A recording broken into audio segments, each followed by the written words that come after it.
तलाश। अनुर्ति अपने 30 साल के पुत्र रूपेश को देखकर बहुत चिंतित रहती। न जाने क्यों इतना परेशान रहता है। कितने रिश्ते आ रहे थे, बिना देखे ही मना कर देता। अच्छा कमाता था लेकिन कहीं नहीं जाता, बस ऑफिस से घर आता और न जाने क्यों गुमसुम सा बालकनी में खड़ा अंधकार को निहारता रहता। पहले तो फिर भी टीवी देख लेता था, दोस्तों के साथ इधर-उधर चला जाता था, लेकिन अब तो बिल्कुल सबसे बात करनी बंद कर दी थी। उस दिन अनुर्ति ने निश्चय किया, बहुत हो गया, अब तो पुत्र से बात करनी पड़ेगी और उसके दिल में क्या चल रहा है पता करना पड़ेगा।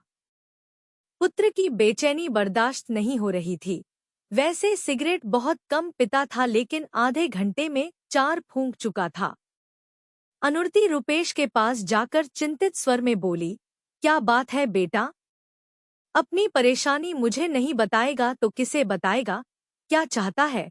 तेरी खामोशी मेरी जान ले लेगी।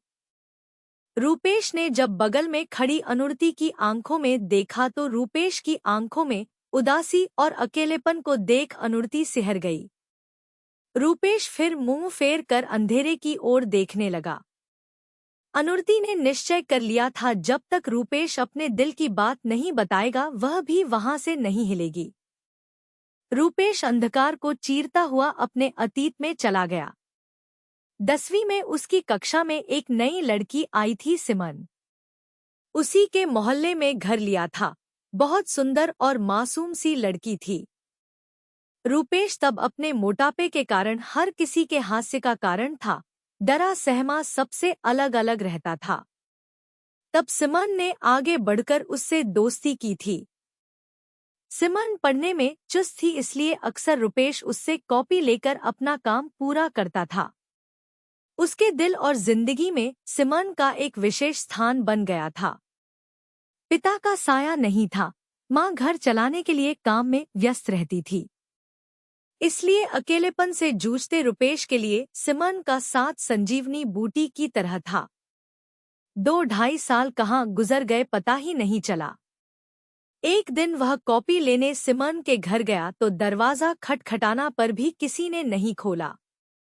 धक्का देने पर खुल गया तो अंदर चला गया। सिमन के कमरे में आती दबी हुई चीखें सुनकर वह अंदर भागा तो देखा सिमन छटपटा रही थी और उसके चाचा उसके साथ जबरदस्ती कर रहा था। रूपेश यह भयानक दृश्य देख ऐसा घबरा गया कि अपने स्थान पर जड़ हो गया। सिमन रोते हुए चीखी, रूपेश मुझे बचाओ। लेकिन वह इतना डर गया कि पलटकर जमीन पर बैठ रोने लगा। सिमन जोर से चीखी तो कुछ संभला और चिल्लाते हुए हट्टे-कट्टे चाचा को दम लगाकर खींचने की कोशिश करने लगा। जब सफल नहीं हुआ तो दरवाजे के बाहर जाकर चिल्लाने लगा। उसका शोर सुनकर सिमन की माँ, जो पड़ोस में गई थी, तुरंत घर की तरफ दौड़ी, लेकिन तब तक चाचा दुष्कर्म कर चुका था।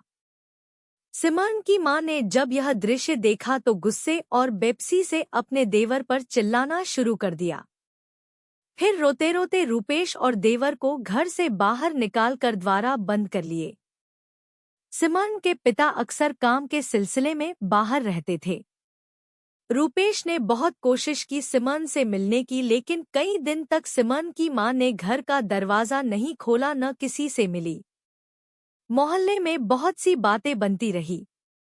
जब सिमन के पिता आए 3-4 दिन बाद ही सामान बांधकर वे शहर छोड़कर चले गए। जाते जाते सिमन रूपेश से मिलने आई। बहुत दुखी थी। रूपेश रो पड़ा। बोला, कहाँ जा रही हो? फिर मिलेंगे कि नहीं? सिमन रोते रोते बोली, नहीं, कभी नहीं मिलेंगे और ना ही वह दिन कभी भूल पाऊंगी। अनुर्ति अभी भी रूपेश के उत्तर के इंतजार में उसके पास खड़ी थी। उसे लग रहा था शायद कोई जवाब नहीं मिलेगा, लेकिन फिर रूपेश धीरे से बोला, वह सिमन याद है जो 12 साल पहले मोहल्ले के आखिरी वाले मकान में रहने आई थी? अनुर्ति याद करते हुए बोली, याद है, बहुत शोर मचा था, चाचा ने शायद। रूपेश बीच में बात काटते हुए बोला, कितने सालों से उसे ढूंढ रहा हूँ, आज पता चल गया है कहाँ है वह। बिल्कुल अकेली रह गई है। माँ पिताजी दोनों ही नहीं रहे उसके।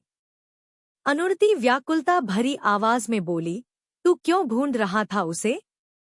रूपेश ने मुड़कर माँ के हाथ अपने हाथ में लेते हुए रूंधे गले से कहा, आज तक माफ नहीं कर पाया अपने आप को। इतना डरपोक था, थोड़ी सी भी हिम्मत कर जाता तो उसे हादसे से बचा लेता। उसे अपना कर इतना प्रेम भरना चाहता हूँ उसकी जिंदगी में, जिससे वह सारी कड़वाहट भूल जाए। कल मेरे साथ चलोगी उसे लाने?